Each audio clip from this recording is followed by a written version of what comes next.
네, 오늘 우리 함께 살펴볼 신앙 고백서는 벨 신앙 고백서 제12항부터 14항까지입니다. 성부 하나님의 사역에 대해 전해주는, 그리고 또 우리의 부족함의 원인에 대해 알려주는 벨 신앙 고백서 제12항부터 제14항까지를 교독하겠습니다. 시편 찬송 442쪽부터 445쪽까지입니다. 벨 신앙 고백서 제12항 만물, 특별히 천사들을 창조하심. 우리는 성부께서 말씀 곧 그분의 아들로 말미암아 무에서 하늘과 땅과 모든 피조물을 창조하셨고 그것들을 좋게 여기셨으며 각각의 피조물에게 그 피조물만의 존재와 모양과 형태를 주셨고 각 피조물에게 자기의 창조주를 섬기도록 그만의 특유한 과업과 기능을 주셨다는 것을 믿습니다. 우리는 또한 성부께서 그분의 영원하신 섭리에 따라 그리고 무한하신 능력으로 사람을 섬기도록 피조물을 지속적으로 유지하고 통치하신다는 것을 믿습니다. 이렇게 하시는 것은 결국 사람이 자기의 하나님을 섬기게 하시려는 것입니다. 하나님은 또한 그분의 사자가 되고 그분의 택자들을 섬기도록 천사들을 선하게 창조하셨습니다.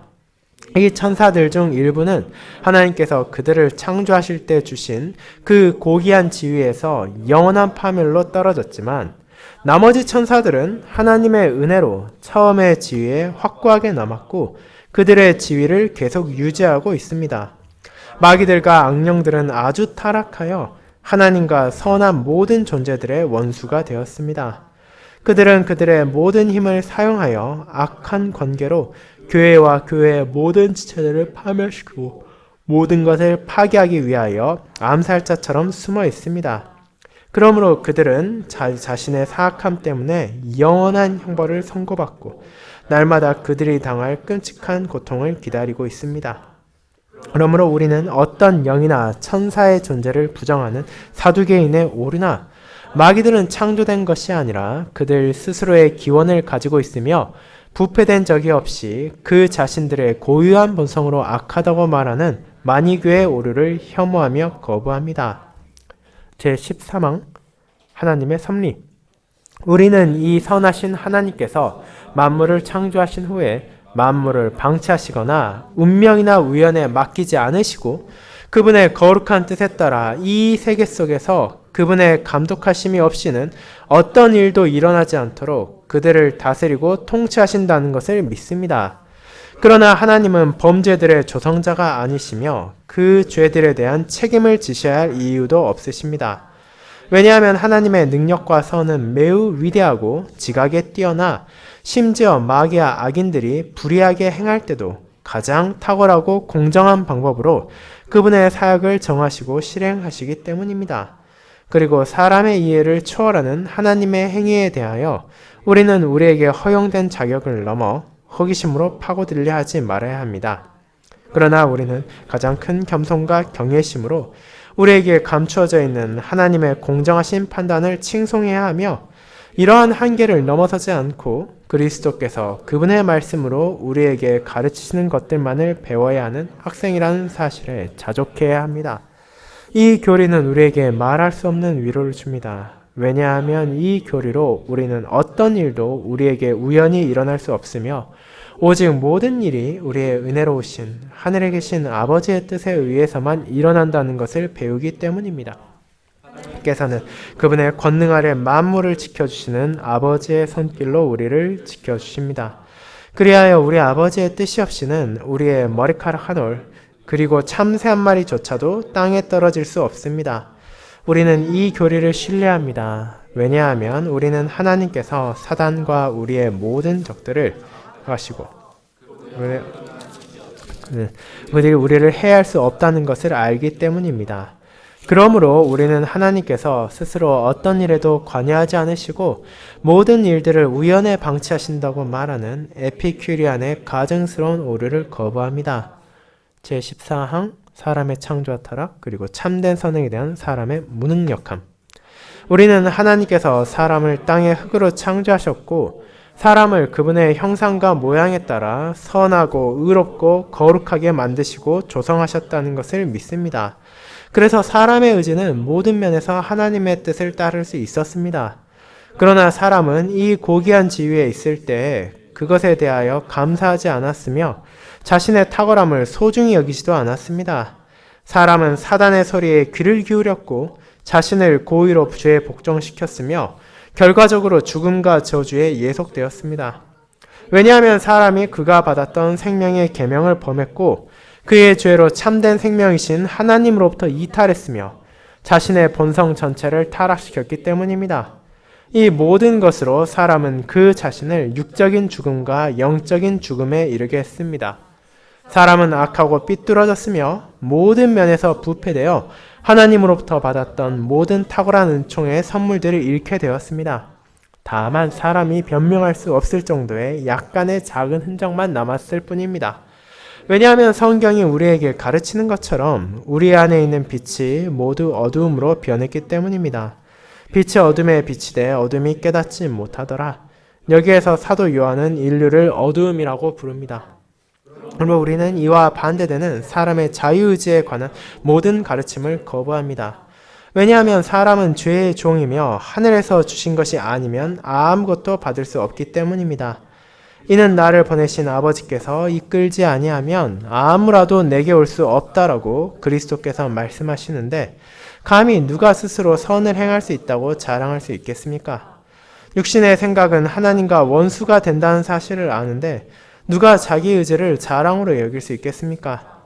육에 속한 사람은 하나님의 성령의 은사를 받지 아니한다라고 말씀하시는데 누가 자기 지식에 대해 말할 수 있겠습니까? 간단히 말해서 우리는 무슨 일이든지 우리에게서 난 것 같이 생각하여 스스로 만족할 것이 아니니 우리의 만족은 오직 하나님께로서 낳느니라 는 말씀을 깨닫는다면 누가 감히 다른 무엇을 주장할 수 있겠습니까? 그러므로 너희 안에서 행하시는 이는 하나님이시니 자기의 기쁘신 뜻을 위하여 너희로 소원을 두고 행하게 하시느니라 라고 하신 사도의 말씀이 당연히 확실하고 굳건하게 마음에 남아야 합니다. 왜냐하면 나를 떠나서는 너희가 아무것도 할 수 없음이라고 그리스도께서 우리에게 가르치신 것처럼 만약 그분께서 역사하시지 않는다면 하나님의 지식과 뜻에 일치하는 어떤 지식과 뜻도 있을 수 없기 때문입니다. 네, 말씀 봉사 후에는 찬송 1회장으로 우리의 신앙을 고백한 후 시편 139편 10절, 12절, 13절을 함께 부르도록 하겠습니다.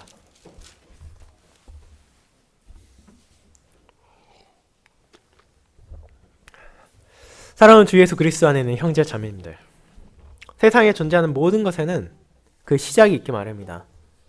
그리고 무언가의 시작을 찾기를 원하는 것은 사람이 가질 수 있는 호기심 중에 하나입니다. 그에 따라 수많은 사람들은 과연 이 생물들은 어디에서 왔는지, 그리고 자기 자신은 어디에서 왔는지, 또 이 지구는 어디에서 왔는지에 대해 연구를 하고 사색을 하며 고심해왔습니다. 그 결과 우리는 수많은 철학자들과 과학자들 그리고 종교인들이 각각의 해답을 가지고 인류의 기원 그리고 더 나아가서 세상의 시작에 대해 말하는 이론과 주장들이 넘쳐나고 있음을 경험하고 있습니다. 시대에 따라 그 주류가 무엇인지는 바뀌어왔지만 그럼에도 이에 대한 관심 그리고 연구는 여전히 멈추지 않고 있습니다. 그리고 오늘 우리는 이미 세상의 주류에선 밀려난 것처럼 보이지만 유일한 답이 무엇인지를 함께 고백할 것입니다. 이 세상이 누구에 의해 만들어졌는지, 또 만물이 누구의 손길로 유지되고 있는지, 그리고 온 세계는 어째서 비참으로 가득해져 있는지, 그 답은 사람이 아무리 자연을 탐구하고 자기 자신을 사색한다 하더라도 찾을 수 없는 것이지만 하나님의 말씀이 성경을 통해 전해지고 있으며 신자는 믿음으로 그 사실을 고백하고 그 안에 자신의 소망을 두는 것입니다. 그리고 이를 주관하시는 성부 하나님의 사역을 벨시나고에서 제12항부터 14항까지의 내용으로 살피므로 온 세상의 창조, 그리고 그 세상의 다스림, 그리고 그 세상의 부패에 대한 진리를 알아가고자 합니다. 저는 이를 우리는 만물을 지으시고 다스리시는 성부 하나님을 믿습니다 라는 제목으로 나누고자 합니다. 이 내용을 담고 있는 벨시나고백서의 순서에 따라 각각의 항에서 다루고 있는 누가 이 세상을 어떻게 창조했는지, 그리고 그렇게 만들어진 세상이 어떻게 유지되고 있는지, 그리고 그분의 손길이 없으면 어떻게 되며 선하고 아름답게 창조된 세상이 어째서 지금은 이토록 신음하고 있는지를 살펴보고 특별히 사람의 현실은 어떤 과정으로 변하게 되는지를 알아볼 것입니다. 그리고 이를 통해 자신을 낮추고 하나님께 영광을 돌리는 저희가 되기를 소망합니다. 이를 저는 첫째, 우리는 성부께서 만물을 지으심을 믿습니다. 둘째, 우리는 성부께서 모든 것을 다스리심을 믿습니다. 셋째, 우리는 사람이 세상을 부패하게 했음을 믿습니다. 라는 대지들로 나누어 보겠습니다. 먼저 첫 번째, 우리는 성부께서 만물을 지으심을 믿습니다를 보겠습니다. 형제님 여러분, 우리는 지난 2주에 걸쳐 별신앙 고백서를 통해 본질에 있어서는 한 분이시지만 삼위로 구별되시는 하나님에 대한 고백을 했습니다. 이는 사람의 지혜로는 온전히 이해할 수 없는 것이기에 거부한 이들도 많고 왜곡하는 사람도 많은 것이 사실입니다. 그리고 이는 우리도 마찬가지입니다. 저와 여러분도 삼위일체 하나님에 대해 완벽하게 이해한다는 것은 불가능합니다. 하지만 그럼에도 그것이 우리의 구원의 걸림돌이 되어서는 안 된다는 것이 이 교회의 고백이었습니다. 신자로서 우리는 하나님의 은혜를 고백하고 성경의 충분성을 고백합니다. 그리고 이를 고백한다는 것은 성경에 나와 있는 하나님의 말씀이 나의 구원을 위해 필요한 모든 것을 충분히 담고 있다는 것을 인정하는 것입니다. 분명 우리는 하나님에 대해 알지 못하는 것이 많습니다. 그러나 그것들을 깨닫지 못한다 하더라도 우리는 이미 구원에 필요한 복음의 진리를 충분히 받았기에 그리스도의 날 그 모든 것을 이해하게 될 기쁨을 누리게 된다는 것을 기다리며 주의 뜻에 자신을 복종할 수 있다는 것입니다. 그렇게 우리는 삼위일체 하나님에 대해 호기심으로 파헤치는 대신 성부와 성자와 성령께서 우리를 위해 무엇을 하셨는지를 알아보았습니다.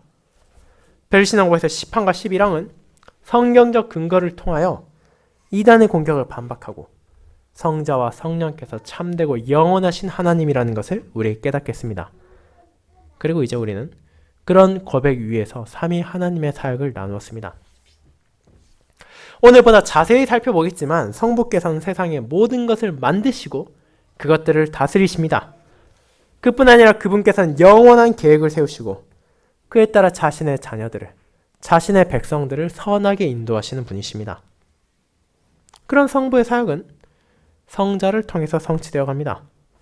세상의 창조와 다스림에 함께 하시는 아들 하나님께서는 이 땅에 오심으로 스스로의 죄로 인해 비참과 고통에 시달리는 이들을 건지셨습니다. 그들이 받아 마땅한 공의로운 심판을 자신이 받으시고 그들 대신에 십자가에서 하나님의 저주를 감당하심으로 그 백성들에게 죄 용서 은혜를 베푸시고 하나님과 다시 화목하게 하는 중보 사역을 행하신 것입니다. 그리고 그분께서는 자신의 영, 성령 하나님을 우리에게 주셨습니다. 성도 안에 거하시는 성령께서는 성부의 뜻 안에서 성자의 공로로 말미암아 그들을 새롭게 하시고 그들을 위로하시며 격려하십니다. 그뿐 아니라 신자에게 무엇보다 필요한 믿음을 주시는 분도 그분이십니다. 그분께서 자신의 종들을 통해 전해지는 복음 설교를 사용하심으로 우리 안에 믿음의 씨앗들을 뿌리십니다. 그렇게 심겨진 믿음을 설교와 성례를 통해 자라나게 하신 것도 성령이십니다. 이렇게 성도는 삼위 하나님의 사역 없이는 나의 구원도 있을 수가 없다는 것을 깨닫게 되는 것입니다. 그런 성자와 성령께서는 참되고 영원한 하나님이시라는 것을 신조는 네 부분을 통해 전해주었습니다. 그분들께 하나님의 이름이 주어졌고 그분들이 하나님과 동등한 신적 속성을 가지고 계시며 그분들이 하나님의 사역을 함께 하시고 하나님께 돌려져야 할 영광을 받으신다는 것입니다. 그와 같은 네 가지 성경적 증거들을 통해 우리는 성자와 성령 하나님의 신성에 대해 의심하는 대신 이를 고백하고 그런 하나님의 사역으로 주어진 은혜에 감사하며 그분을 찬양할 수 있음을 나누는 것입니다. 거기에서 이어지는 제12항부터 17항까지는 성부 하나님의 사역에 대해 다루고 있습니다. 비록 그분의 신성에 대해 의심하는 이들은 거의 없지만 그럼에도 그분의 사역에 대해서는 수많은 오해가 있고 왜곡이 있는 것이 현실입니다. 그리고 그것은 오늘날 갑자기 생겨난 문제들이 아니라 오랜 시간 동안 교회가 쌓아왔습니다. 그렇게 지금으로부터 수백 년 전 기록된 벨신앙 고백서에서도 성부 하나님의 사역을 분명하게 정의하여 신자들이 그분께서 행하신 일들을 바르게 고백하고 그것들이 어떻게 나에게 베풀어진 은혜인지를 깨닫게 하는 것입니다. 그와 같은 성부 하나님에 대한 신앙 고백을 저는 2주에 걸쳐 살펴보고자 합니다. 그리고 오늘은 그 중에 앞서 나오는 제12항부터 14항까지를 알아볼 것입니다. 그렇다면 제12항은 우리에게 무엇을 고백하게 합니까? 만물, 특별히 천사들을 창조하심이란 제목을 가진 이 항목은 제목 그 자체가 가리키듯이 성부 하나님의 창조 사역에 대해 알려주고 있습니다. 이를 통해 세상의 기원이 어디에 있는지, 사람은 누구로부터 만들어졌는지를 바르게 알게 하는 것입니다. 이 세상은 어떻게 만들어졌습니까? 만물의 기원은 대체 어디에 있습니까? 모든 존재하는 것에 그 시작이 있다면 분명 내게도 사람에게도 그리고 이 지구에도 어느 시점이 있을 것입니다. 그리고 오늘날 많은 사람들은 빅뱅 이론과 진화론을 조합하여 이에 대해 설명할 것입니다. 과학자들은 긴 시간에 걸쳐 많은 수고를 들여 이 지구와 그 안에 있는 모든 생명체와 무생물들의 기원에 대해 설득력을 가진 이론을 제시했습니다. 그리고 이는 교회에도 많은 영향을 주어서 과연 이 이론을 신자가 받아들일 수 있는지 혹은 받아들여야 하는지 그렇지 않으면 거부해야 하는지에 대한 논쟁이 중심이 되었습니다. 긴 투쟁 그리고 지금도 이어지고 있는 이 논쟁의 결과는 어떻게 나타나고 있습니까? 조금이라도 자신들이 깨어있다고 말하고 세상과 소통할 줄 안다고 주장하며 사회의 조류를 파악하고 있다고 생각하는 교회들은 이런 주장들을 하나님의 섭리와 조합해서 유신론적 진화론이라는 체계로 만들었습니다. 그렇게 교회를 다니면서도 신앙을 가지면서도 세상으로부터 어리석다 손가락질 안 받아도 되는 새끼를 만들어준 것입니다. 그렇게 생각하는 사람들은 점점 늘어가고 있습니다. 그렇다면 우리는 이에 대해 어떻게 말합니까? 물론 저는 과학자가 아니고 그것은 귀도 드브레도 마찬가지입니다. 과학의 관점에서 우리는 전문적인 지식을 가지고 있지 않고 그렇다면 그에 대해 과학으로 말해서 안 될 것입니다. 그러나 그를 비롯한 교부들이 이렇게 단호하게 창조를 말하고 저와 여러분도 그것을 믿어야 하는 분명한 이유가 존재합니다. 왜냐하면 그것을 성경이 말하고 있기 때문입니다. 성경은 성부께서 말씀을 통해 무에서부터 세상을 만드셨고 그 만드신 것을 좋게 여기셨으며 각각의 피조물들에게 과업과 기능을 주셨다는 것을 말하고 있습니다. 이 부분을 우리는 오늘 읽은 창세기 3장의 앞선 부분 창세기 1, 2장을 통해 알게 됩니다. 그리고 성경이 그렇게 말한다면 우리는 그것을 받아들입니다. 그 안에 어떤 거짓도 없고 하나님의 진리가 담겨있기 때문입니다. 그래서 신자는 과학이나 다른 무언가의 관점으로 성경을 해석하고 짜맞추는 것이 아니라 성경의 관점에서 만물을 바라보는 것입니다. 비록 지금 이 순간 우리가 살고 있는 사회의 추세가 이것이 맞지 않는 것처럼 느껴진다 해도 그것이 진리이고 이를 거부하고 왜곡하는 것이 사실 하나님의 뜻을 거역하는 죄이기 때문입니다. 그렇게 벨신앙 고백서를 포함한 교회의 신조들은 이 부분을 설명할 때 최신 과학적 이론을 가져와서 진화론을 반박하려 하지 않으며 그리고 그것은 신학자나 목사가 해야 할 소명도 아닙니다. 이는 하나님의 말씀인 성경을 요약하여 진리를 전하는 것이기에 성경이 이에 대해 어떻게 말하는지를 고백하게 하며 우리 또한 그것을 믿음으로 고백하는 것입니다. 그렇게 우리는 하나님께 세상을 창조하셨다는 것을 무에서 모든 것을 만들어내셨다는 것을 그토록 권능과 위엄이 있으시다는 것을 그대로 받아들입니다. 그뿐 아니라 우리가 놓치기 쉬운 성부 하나님의 사역 가운데는 천사들도 있습니다. 이 천사들에 대한 오해와 잘못이 있기에 고백서는 그 부분도 정리하고 있습니다. 제12항의 마지막 부분에 나오듯이 사두개인들은 천사 같은 영적 존재를 부인했습니다. 그들은 천사들이 독립적인 존재가 아니라 하나님의 능력이라고 간주한 것입니다. 그와 반대로 마니교는 조로아스터교를 비롯한 다른 종교들의 영향을 받아 마귀들은 부패한 천사들이 아니라 선한 하나님이 아닌 악한 다른 신적 존재에 의해 처음부터 악하게 만들어졌다고 주장하므로 하나님의 창조를 부인했습니다. 그렇게 이런 이들의 잘못을 신앙 고백서는 반박하고 있습니다. 그렇다면 대체 천사는 어떤 존재입니까? 그들은 누구에 의해 만들어지고 어떤 역할을 하고 있습니까? 그들 또한 하나님에 의해 창조되었습니다. 그들은 하나님을 예배하고 찬양하는 존재이며 그분의 뜻에 따라 택자들을 섬기도록 부름받은 존재입니다. 그런 천사에 대해 우리는 창세기 3장을 비롯한 많은 곳에서 볼 수 있으며 특별히 장막과 성전에 있어서도 하나님의 거룩함을 드러내는 방식으로 나타나고 있음을 알게 됩니다. 그들은 때때로 성도에게 하나님의 뜻을 전하기도 하고 때로는 하나님의 뜻에 따라 출입을 막기도 하며 때로는 하나님의 명에 따라 죄인을 벌하기도 하는 방식으로 하나님을 섬기고 있습니다.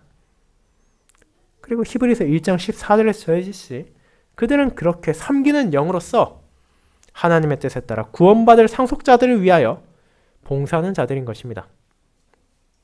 구약시대에도 신약시대에도 그들은 자신들에게 주어진 소명에 따라 이런 일을 멈추지 않고 행하고 있습니다.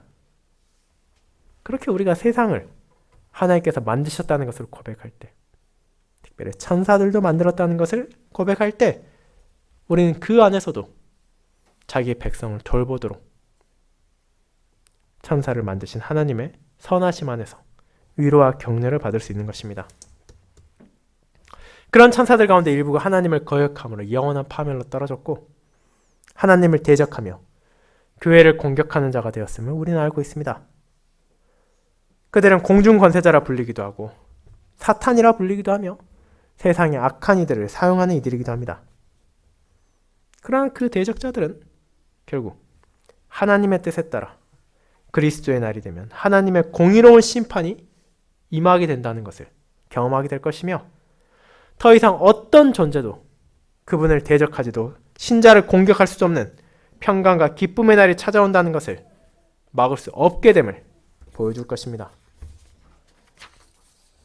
사랑하는 자매 여러분, 이렇게 우리는 창조에 대해 간략하게 우리의 믿음을 고백했습니다.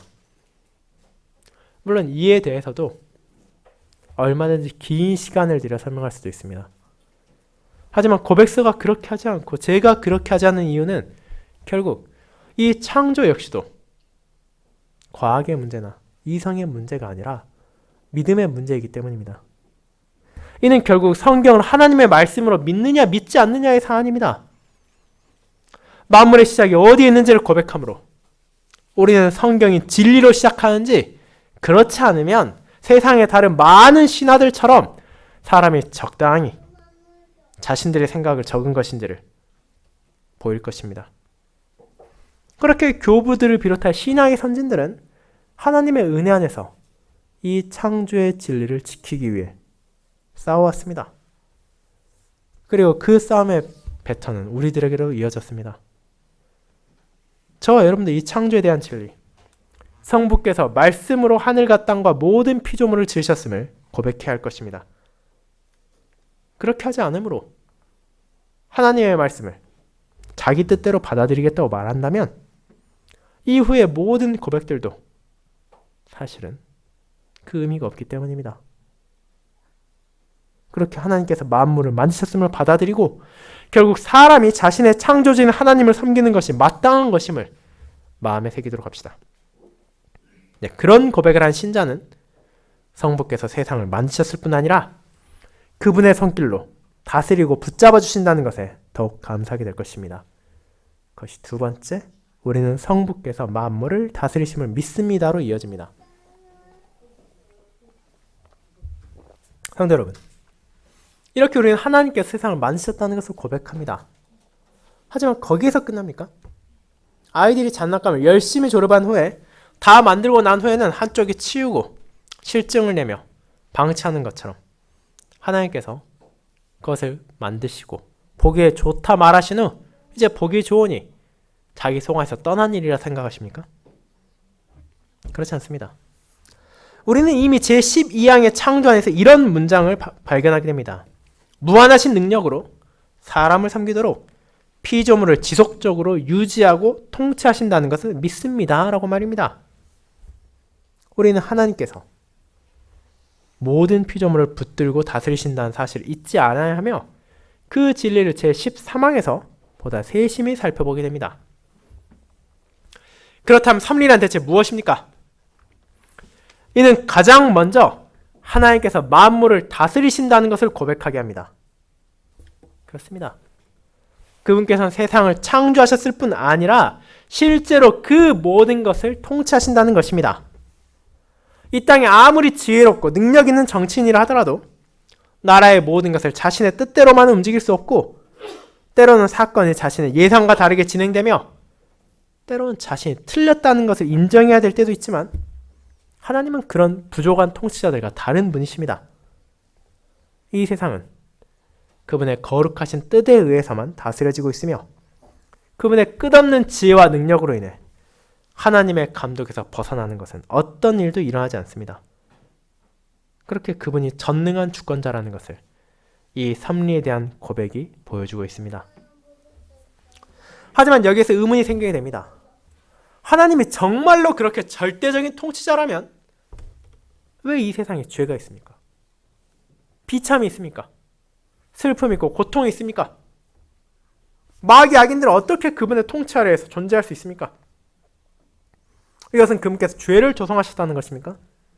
아니면 그들을 물리칠 능력이 부족하다는 것입니까? 그것은 많은 사람들을 흔들기도 했고 실제로 떠나기도 한 실제적인 문제입니다. 이 부분에 대해서는 다음 부분에서 더 다루겠지만 본질적으로 우리가 기억해야 하는 것은 하나님께서는 세상을 다스리고 계신다는 것이며 그럼에도 죄악을 조성하는 것이 아니라 그것들을 허용하셨다는 것입니다. 우리는 왜 그분께서 이를 허용하셨는지에 대해서는 알 수 없지만 그럴 때라 하더라도 성부께서 가장 탁월하고 공정한 방법으로 그분의 사역을 정하고 실행하심을 고백합니다.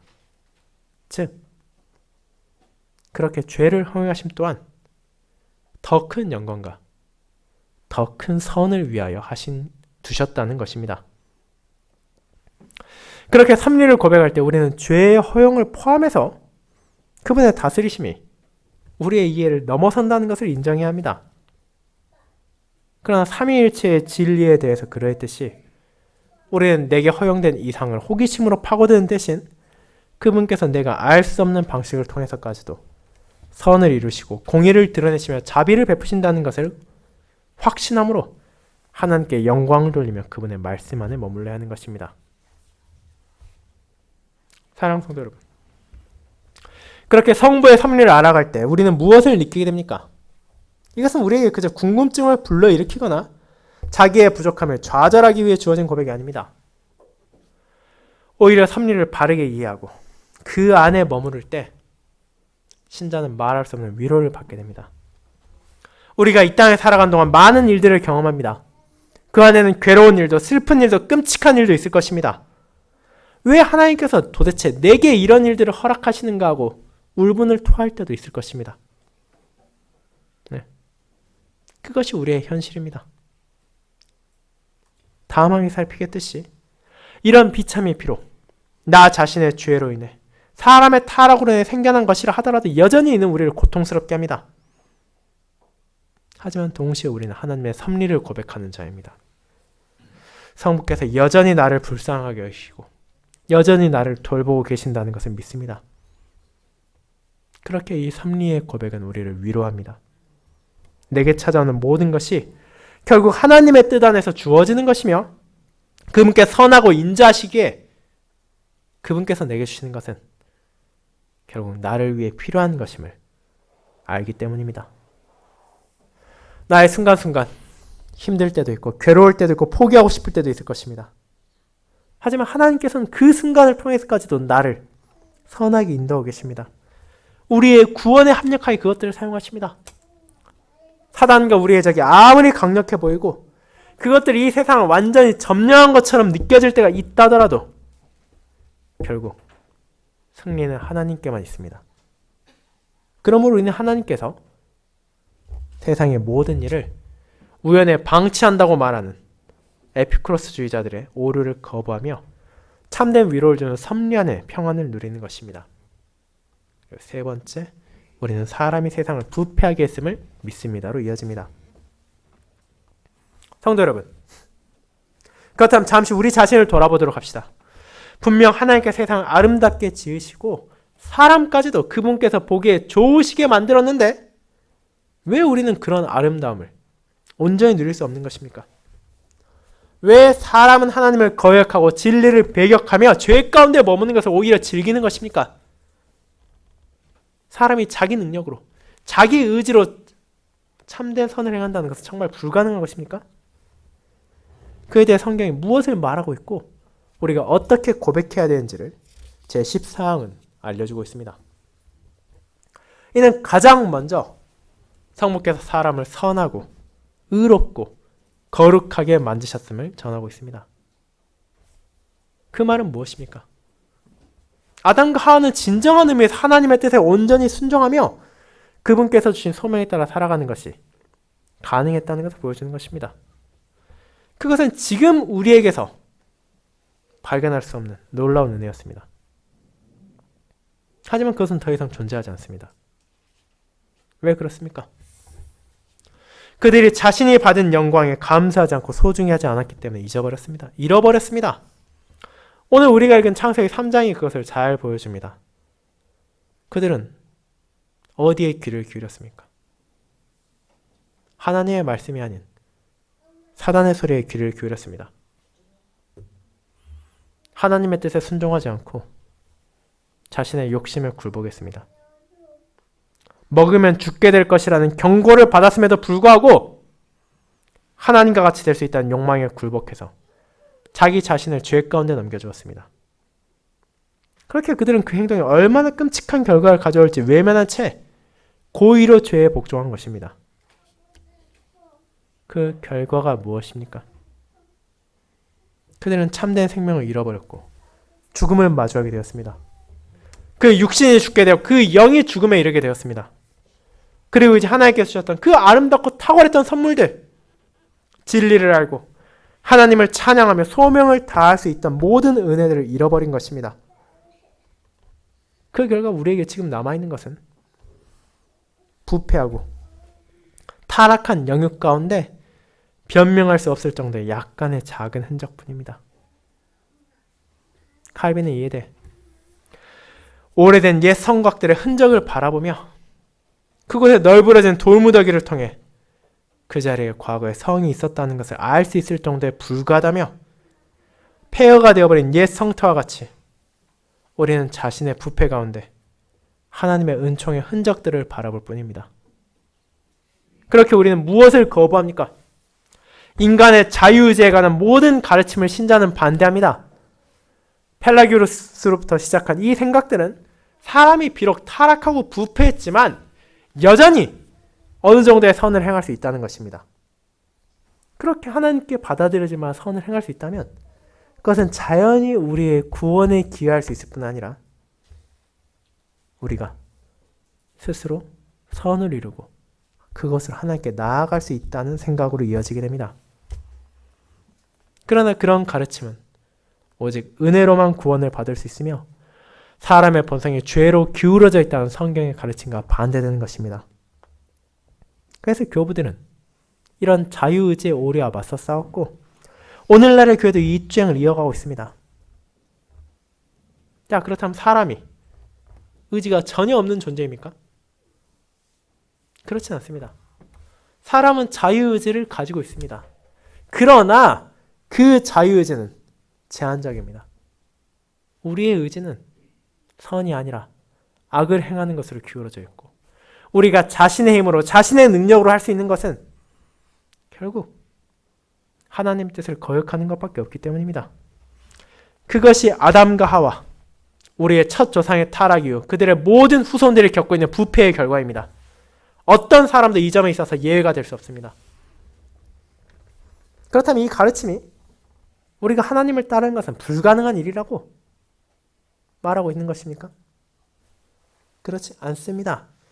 주님께서 나를 떠나서는 너희가 아무것도 할 수 없음이라고 말하신 것처럼 우리가 그분께 거한다면, 그분께서 우리와 함께 하신다면, 그분께서 우리를 새롭게 하시고 우리를 인도하신다면 우리는 하나님의 지식과 뜻에 일치하는 행동을 하고 감사의 열매를 맺을 수 있기 때문입니다.